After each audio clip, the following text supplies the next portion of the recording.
Video like जरूर कर लीजिए और ऐसे वीडियो लगातार फ्री में पाने के लिए चैनल को तुरंत सब्सक्राइब कर लीजिए और बेल आइकन को जरूर टैप कर लीजिए ताकि आगे भी सारे वीडियो आपको मिलते रहे। यूट्यूब में फॉलो करते हैं तो प्लीज ये वाला फ्री टेलीग्राम चैनल जरूर ज्वाइन कर लीजिएगा। सारे नोटिफिकेशन सारे अपडेट यहीं पे आते हैं, ध्यान रखिए।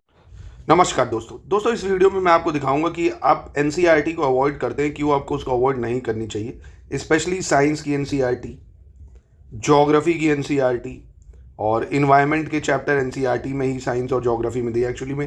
कारण कि आप देखेंगे साइंस के कुछ क्वेश्चन जो हैं वो आपको इन्वायरमेंट से लिंक करते हुए देखने को मिलते हैं, है ना, और कुछ क्वेश्चन ज्योग्राफी से भी लिंक करते हुए मिलते हैं।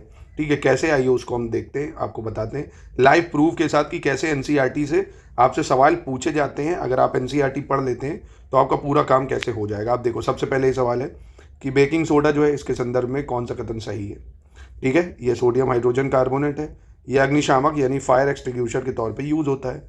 तो डायरेक्ट देखो, ये एनसीईआरटी है, 9th क्लास की है ये। इसमें आप देखेंगे सोडियम हाइड्रोजन कार्बोनेट साफ साफ लिखा है बेकिंग सोडा, और फायर एक्सटिंग्विशर के तौर पे यूज़ होता है। बिल्कुल देखो साफ साफ लिखा हुआ है कि नहीं लिखा हुआ है।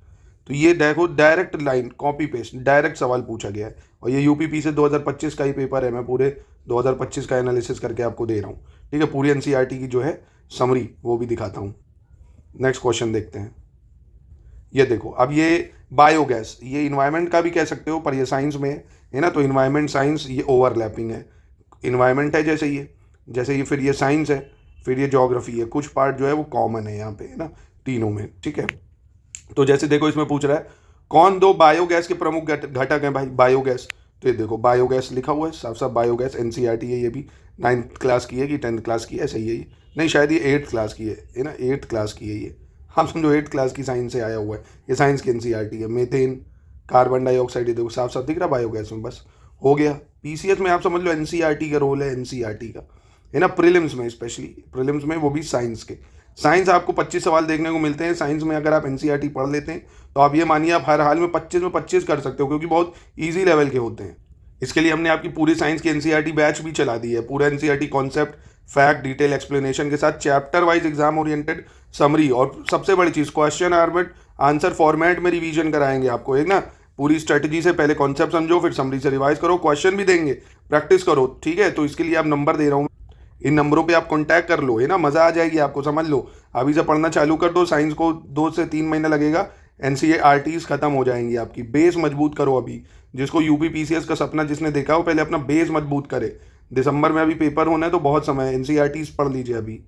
चलो अगला सवाल देखते हैं। जैसे ये देखो, कह रहा है कौन सी नदियां हैं जो अरेबियन सी में गिरती हैं, है ना, कौन सी नदियां अरब सागर में गिरती हैं। अरब सागर इधर, है ना, ये परियार, पेनार, पलार दी है। ये देखो, ये भी एनसीईआरटी ज्योग्राफी है, 11th क्लास की ज्योग्राफी जो है।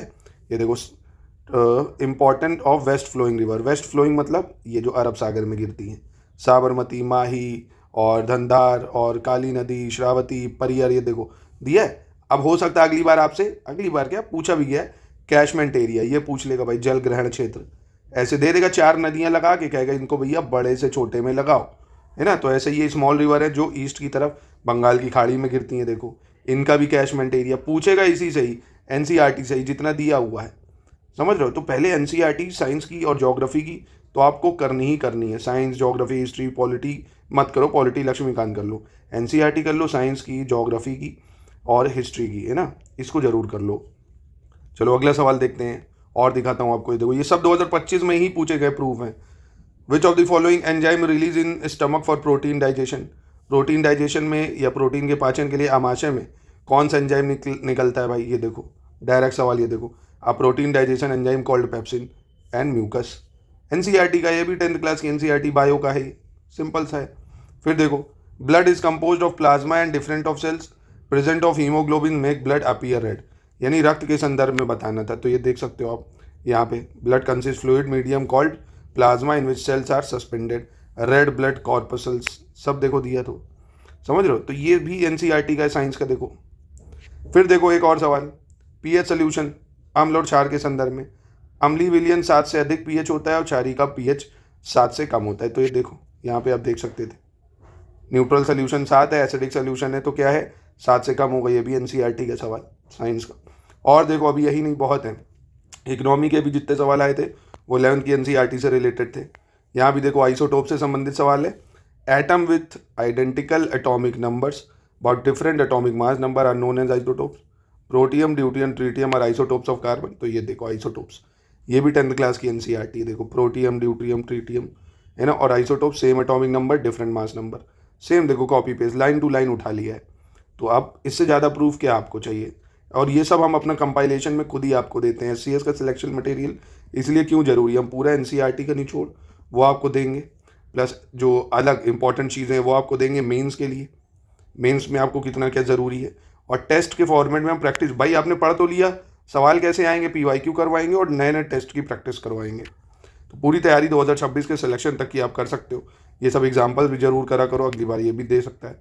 फिर देखो अगला, चांदी की वस्तुओं के संदर्भ में बताना कौन सा सही है। चांदी की वस्तुएं हवा के संपर्क में आने पर कुछ समय बाद काली हो जाती है। ऐसा सिल्वर सल्फाइड की कोटिंग के कारण होता है। अब ये देखो ये भी वही है, corrosion.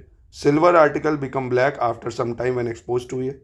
This is because it react with sulphur in the air to form a coating of silver sulphide. देखो पूरी स्टेटमेंट उठाई कि नहीं। Silver article turn black after some time exposed in air, it happens due to coating of silver sulphide. As it is पूरी देखो यही क्या करा, कॉपी पेस्ट उठा लिया, एक स्टेटमेंट ये बना दिया, एक स्टेटमेंट ये बना दिया। तो पेपर तो आपका उन्हीं से आता है भैया, है ना, जो सिलेबस है, बस आपको पढ़ना है ना, पढ़ने ही में चूक नहीं करनी है। जब आप पढ़ेंगे तो हर चीज़ आपको क्लियर होगी, और प्रैक्टिस भी करना बहुत ज़रूरी है सवालों की। फिर देखो ये भी as it is copy paste है ना, lactic acid, tartaric acid, acetic acid, ये देखो।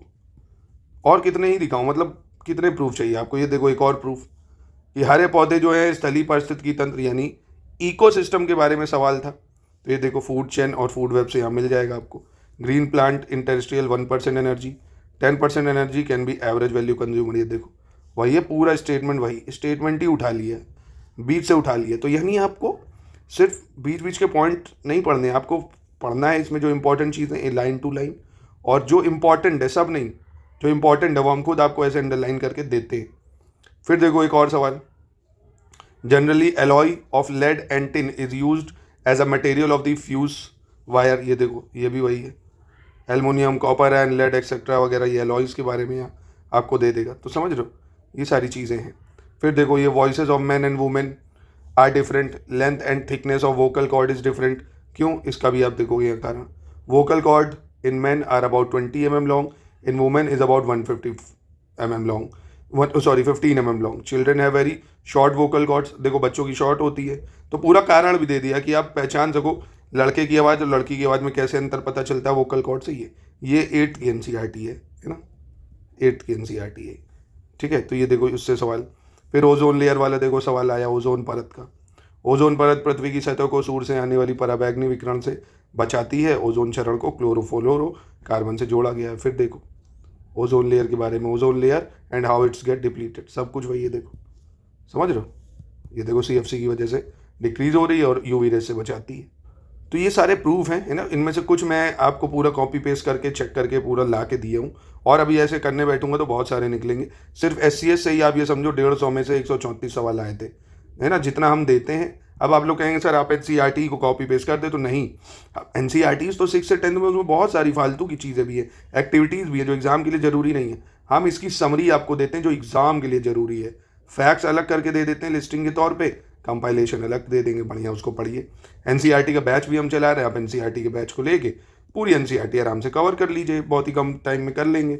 इसको लेके आप पूरा पढ़ लीजिए, समरी नोट्स। सबसे बड़ी चीज़ हम लोग क्वेश्चन आंसर भी आपको देंगे प्रैक्टिस के लिए, ठीक है।